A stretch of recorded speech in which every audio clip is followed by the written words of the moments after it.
And top of the evening, everybody. It's Chris Salcedo Show worldwide here on the Vida television network. Thank you so much for making us part of your evening. Kind of a jam-packed program and a rather lengthy discussion about something we started talking about last week, which was illegal immigration. It's going to be a hot topic for years to come in this country, so we thought we'd cover it frontward and backwards. And one of my good buddies, Ruben Navarrette Jr., taking issue with what I reported to you last week. So we'll get into all of that coming up on the program. Make sure you stick around. Meantime, let me get you guys caught up on how to get in touch with us on the Chris Salcedo Show worldwide, chrissalcedo.com. Now, this webpage, if you go to chrissalcedo.com, it will tell you how to get in touch with the program as far as the radio shows are concerned. It'll let you know about some of the things we've done in the past, email hookups there. But something I haven't talked about is there also is a phone number you can call. If you want to leave a message for the program and you want to ask a question of us here, we can play the question and then hopefully get you an answer. So again, chrissalcedo.com, a multifaceted, multi-purposed website. If you want to keep in touch with us on social media, we're on Facebook, The Chris Salcedo Show there, and on Twitter at Chris Salcedo TX, at ChrisSalcedotx, as in Texas. Let's start kind of where we left off last night, further expanding on a discussion that affects every man, woman, and child within the sound of my voice or seeing me right now on television. It's healthcare. And the steps that Donald Trump has taken to unwind Barack Obama's disastrous Obamacare. One of the issues that he has undertaken is allowing the traitorous insurance companies to compete over state lines, allowing folks to pool their resources across state lines and operate as big companies to get bigger discounts. One of the guys pushing this, the guy over my right shoulder, his name is Rand Paul, senator from Kentucky, and here's what he had to say about what the president did through executive order. Today's a big day. President Trump is doing what I believe is the biggest free market reform of health care in a generation. This reform, if it works and goes as planned, will allow millions of people to get insurance across state lines at an inexpensive price. That is if it stays in place after President Trump's first term, or if he wins a second term, after a second term. See, executive orders are no substitute for legislation. Mr. Trump took away an Obama executive order that put up a whole bunch of rules at the behest of the traitorous insurance companies. And so he's removing those restrictions. Problem is that the insurance companies don't want to compete.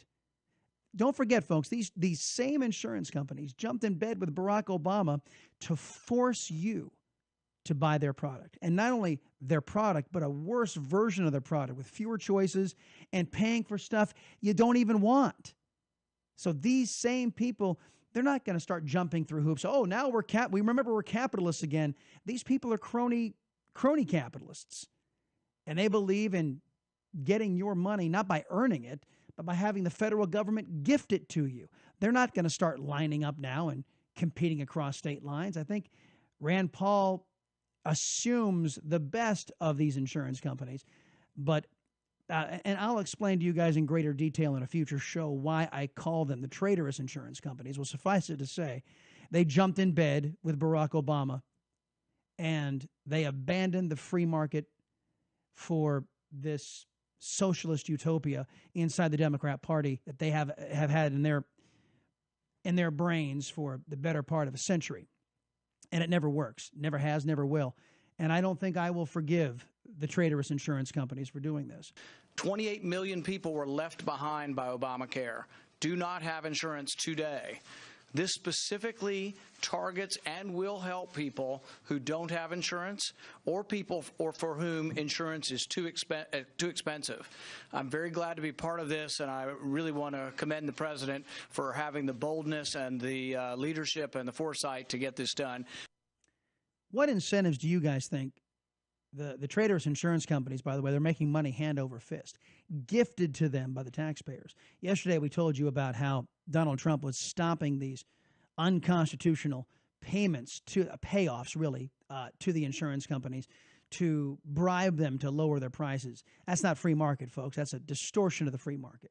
But how incentivized do you think they will be to actually start competing and lowering prices? No, these crony capitalists bought Obama. They bought into socialism, and they want money for nothing. And they're going to continue to push that agenda. Today's a big day. Yeah, well, that remains to be seen. Jeff Sessions, the Attorney General of the United States, also weighed in on what the president was doing.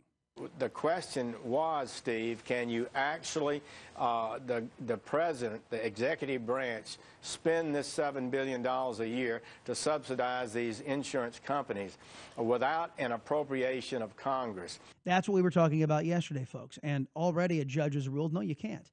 The chief executive doesn't have the authority under the Constitution to allocate money.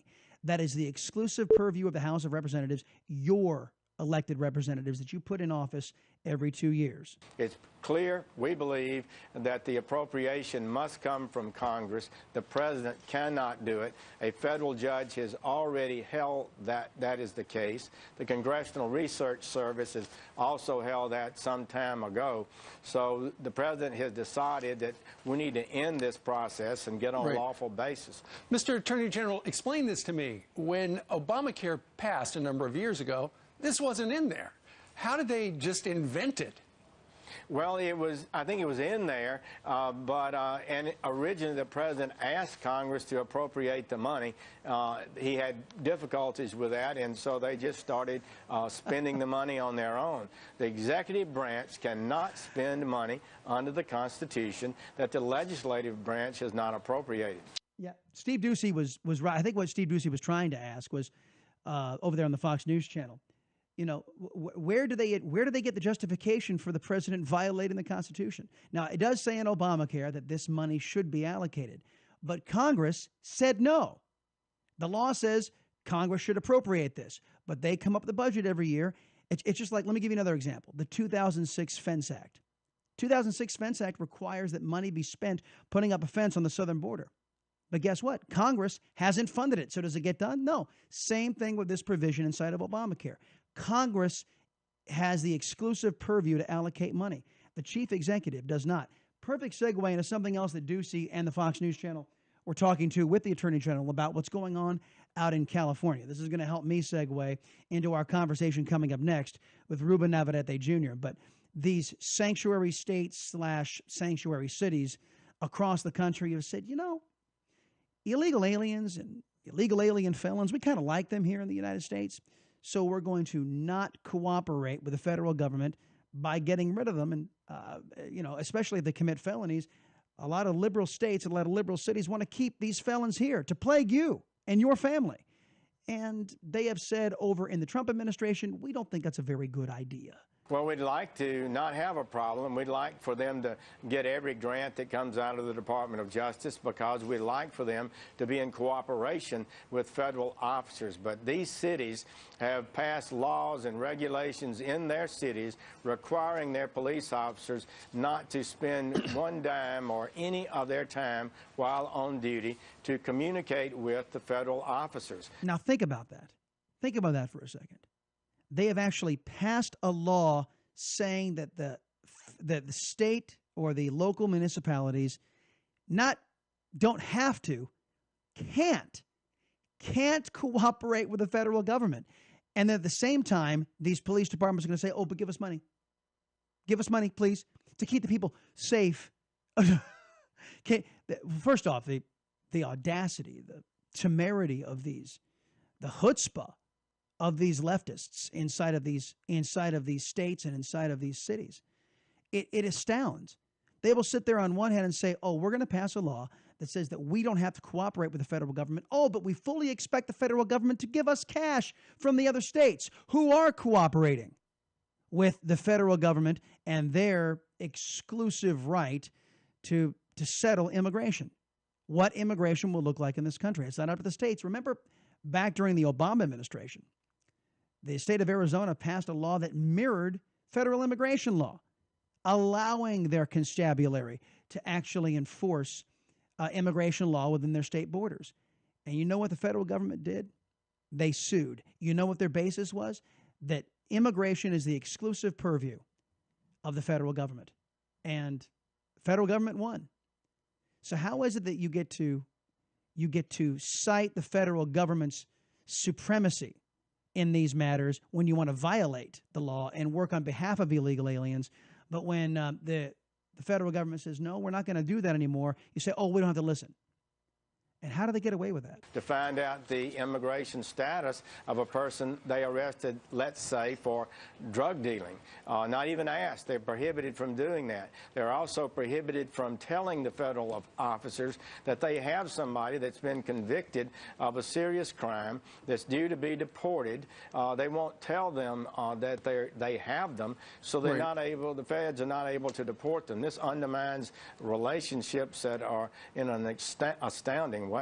Well, the relationships he's talking about is the relationship to keep America safe. The federal government should have a good working relationship with the constabulary on the ground to cooperate to keep American citizens safe. But these left-wing states, like California, and these left-wing cities, like Dallas and New York and Chicago, they're saying, no, well, we don't want to. We don't want to help the people. We want to help the illegal aliens. And that's where I have a problem.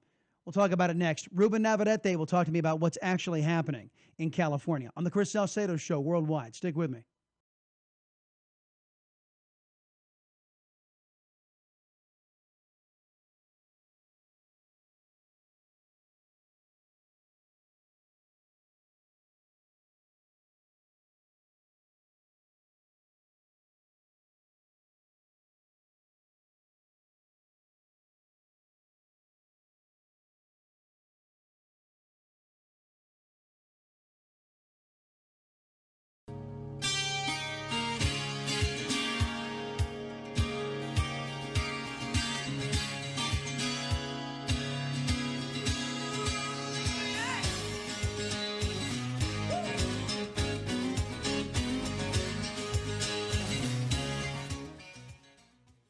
You know, this is reckless. It's the irony of all of this is they just outlawed crime fighting in California, and they did it with something called the Values Act. And that's what's really troubling to most of us, is because the values that the legislature and the governor are honoring are those of thugs, rapists, murderers, and serial criminals. And this is what's really dangerous. It's a slippery slope, and that's the problem.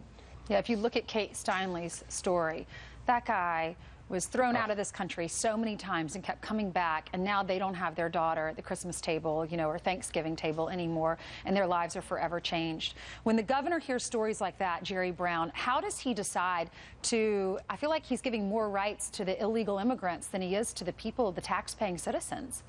Welcome back, everybody. It's Chris Salcedo Show worldwide, joined now by a good friend of mine, Ruben Navarrette Jr. You may have probably seen his stuff, as he is the most widely syndicated columnist in our great land. And Ruben, thanks for being here on the Chris Salcedo Show worldwide.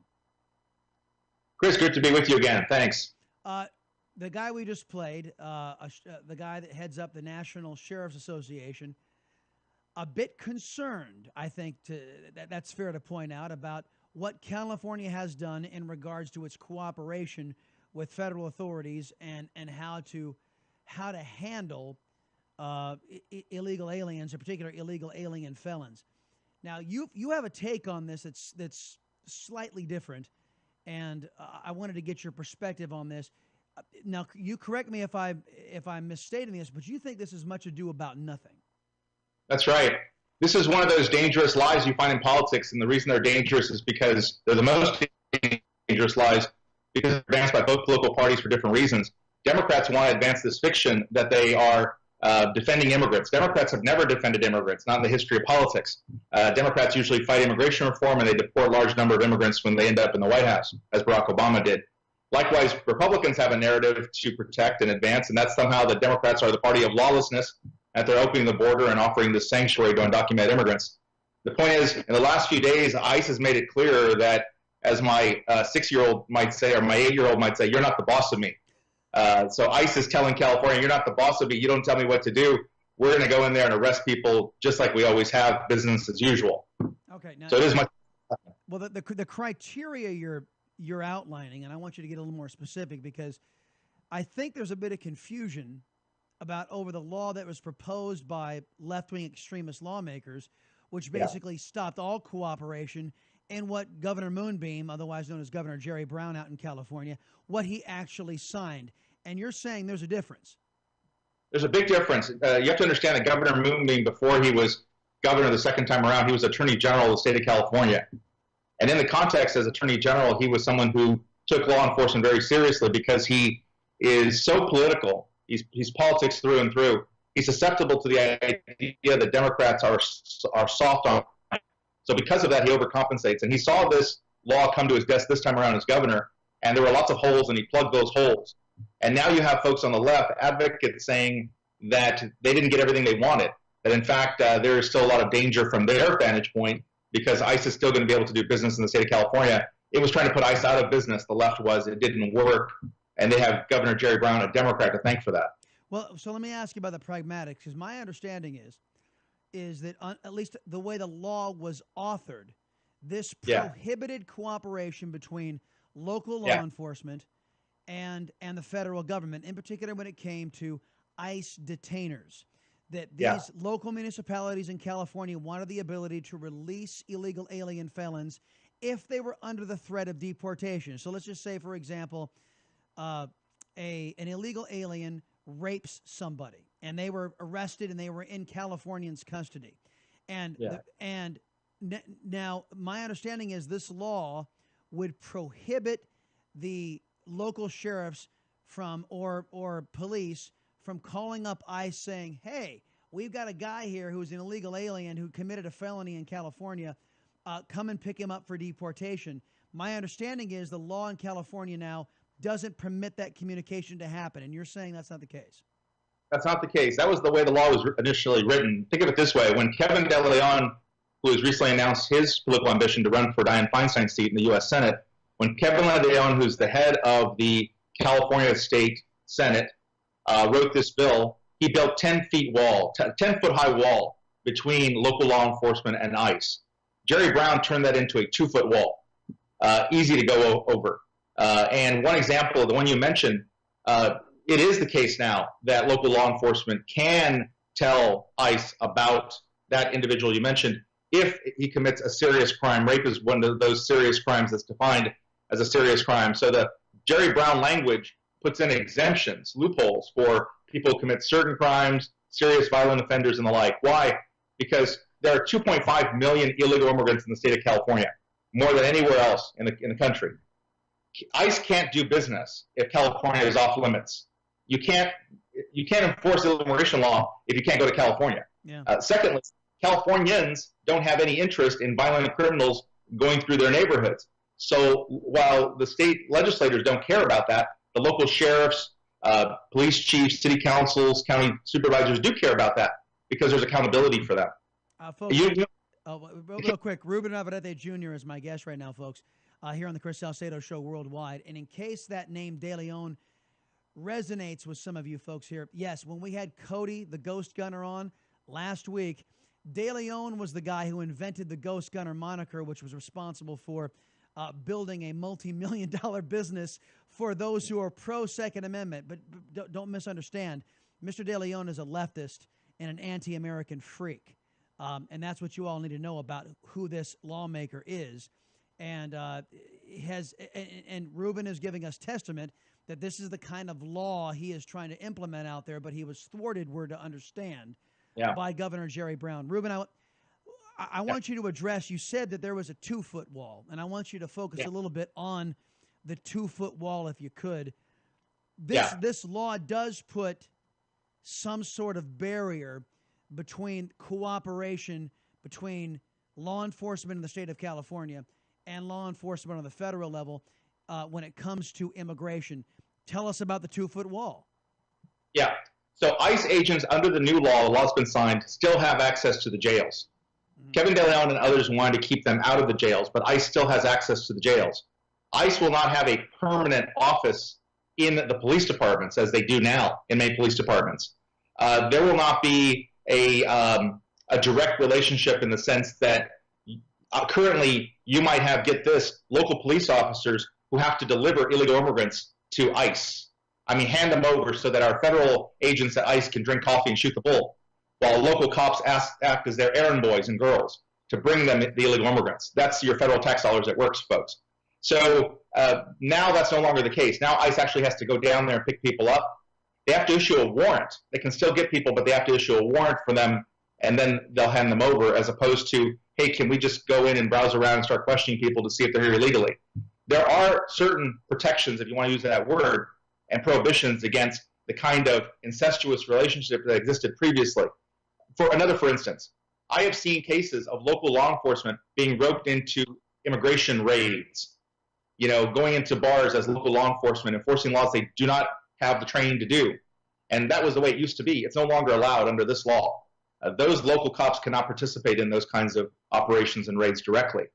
So, rest easy, folks. It isn't like there's a sanctuary here. The left wants you to believe there's a big sign that says, come on in, all these illegal immigrants, because you'll be safe here. In fact, if you come in, you'll be rounded up and deported. ICE has said so. Well, and that leads me into an area of discussion where you and I have often disagreed, and that is the status of California. You've also admitted in this very same interview that California is the repository for 2.5 million illegal aliens who they know where to go in this country where they're going to be welcomed and not harassed and made part of the society. And California is that place because of what you just described, rolling out the welcome mat for illegal activity. And that is illegal activity is what California has become synonymous for. Yes, but that's not why they come. The big myth is that somehow there's a magnet that draws them here to the state of California, this illegal activity, this idea of sanctuary. As I just said, if you come here, you'll be safe. No, it's the fact that you have employers in the state of California who hire illegal immigrants. You have a nearly $50 billion a year agribusiness that couldn't operate without illegal immigrants because Americans won't pick grapes and cotton and won't pick oranges and the like. Yeah. And in Texas as well. I lived in Texas, Arizona, and California, and in each of those states, you have a big illegal immigration population because you have booming economies. Chris, where they don't have illegal immigrants? West Virginia. You know why? Because there's no jobs in West Virginia. Illegal immigrants are incredibly practical people. They will go to Arizona, Texas, and California as long as people in those states hire them to do jobs Americans won't do, and that's why they come. Yeah, this whole idea of a powerhouse economy. I mean, California does have I think the last I checked was the 6th largest economy in the world, and that was measuring other nations. Texas has the 10th or 11th. I think they moved. They oscillate between 10th or 11th. But the broader point is there's high unemployment in California too, and there's heavy government dependence as well. But let me push back on this notion that you were talking about, that the main driver of illegal immigration rests in the employers court exclusively, because I'm a big believer that there is some culpability there with the nation's employers, but I also know and understand that there is a responsibility that the federal government has, because it is their responsibility. The Constitution spells out their duty to secure those borders, and it's exclusively their duty. And if the federal government was doing its job, none of these employers would have access to an illegal alien pool of workers. Am I wrong? No, you're not wrong, but as you define the federal government doing its job, I agree with you 1,000%. Part of the federal government doing its job is to enforce a provision in the 1986 IRCA law, Immigration Reform and Control Act, federal law, that says it's a crime punishable by $10,000 per offense for illegal immigrants to be hired by employers knowingly. If an employer hires an illegal immigrant, they ought to have that law enforced against them. I'm going to agree with you. I think that there needs to be that component in all of this. But I guess what I'm saying is when the federal government is eager to punish employers for violating the law, the government also too must be held accountable when it violates the law. That's true, and I think we should also hold the federal government accountable when it fails to enforce the law against employers. Under George W. Bush, the president, the ICE then had a policy of alerting employers before a raid, a week before, saying we'll be there a week from Friday. And then they show up a week from Friday and nobody come to work that day. Surprise. Gee. Barack Obama, under the Obama administration, they made a policy of sending out letters to people simply saying, just be aware these Social Security numbers don't match for your workers. No enforcement, right? The reason they don't do enforcement is because of what happened when the federal government went after Tyson Foods. When you went after Tyson Foods for this infraction, for literally recruiting people, they hired lawyers, publicists. I was working for the Dallas Morning News at the time. I was inundated by people pitching these stories, you don't pick on the big guy because the big guy has resources to fight you back. And Tyson Foods beat back that indictment and beat the federal government. O.J. Simpson proved to us, right? There's no such thing as justice in America if you have money. Well, Tyson Foods has money. Employers have money. And it became clear to the federal government they'd much rather round up illegal immigrants in the streets of Dallas, Texas, who don't fight you back than go after the employers in Dallas who do. Okay, so now you and I can agree that government ought to be punished for violating the law, that employers ought to be punished for violating the law. Now, what about this debate that we have that is now ongoing about cities that are violating federal immigration law, that the so-called sanctuary cities? Here in the state in which I broadcast, in the state of Texas, it is now illegal for local constabulary to release illegal alien felons back on the streets if they have federal detainers on them. Believe it or not, It wasn't illegal before. Is this push by the Trump administration to hold these cities accountable for adhering to federal immigration law, that's also a good thing, yes? Yeah, I have no problem with that. But my bigger problem is the fiction, the idea that I am expected to believe that Rahm Emanuel, the mayor of Chicago, has remade himself through this extreme makeover as an advocate for immigrants. That because he says that Chicago is a sanctuary, I'm supposed to buy it. But I know the real Rahm Emanuel, who, when he worked for President Bill Clinton and when he worked for President Barack Obama, facilitated the deportation of illegal immigrants. I know the real Rahm. So I always get agitated when we hear about Democrats positioning themselves in their cities as sanctuaries because they're conning us. It's a con. It's a joke. It's not true. If you read the sanctuary law in Chicago, there's loophole after loophole after loophole. The Democrats, Chris, have wanted to have their cake and eat it too. They want to convince Latinos, keep them fat and happy in this fable somehow that they have Latinos back and they're protecting them. But then they want to turn around and get rid of these people through the back door. They love this issue because they get to do both things at once. No, I think you're onto something here about the Democrat Party, Rube, because, I mean, think about it. The Democrat Party said they were also the champions for women, and then they simultaneously tried to hide the activities of women abusers from Bill Clinton to Harvey Weinstein, and just go down the list of all of these offenses against women that the Democrats have hidden because of these high-profile Democrats that they got in trouble with this. So, Chris, I want you to think. Yeah, go ahead. ahead. Think. There are two big lies in America. One is the lie that Democrats tell their constituents over immigration to fool them. But the bigger lie, and equally big lie, is the lies that Republicans tell their Republican constituents over Obamacare. Now, you and I have had that conversation many times. Many conservatives are figuring out that they were lied to by Republicans who said, if you elect me, I'll go to Washington and do away with Obamacare. It's true. It's true. And they never did. They never did. They did only no votes. I know. I got to get you back on and talk about that because that's a whole other show. But you understand, Chris, if you understand one, you understand the other. Politicians are not complicated. Republicans lie to their constituents when they don't want to do away with Obamacare. Democrats lie to their constituents on the left when they really don't want to protect illegal immigrants. That guy right there, folks, a good buddy of mine, Ruben Navarrette Jr., the most read, nationally syndicated Latino columnist. To make sure you pick up a paper near you. Chances are he's going to be in it. Rube, appreciate the time here on the Chris Salcedo Show Worldwide. All right. Thank you, Chris. Take care. And that, my friends, is going to do it tonight for the Chris Salcedo Show Worldwide.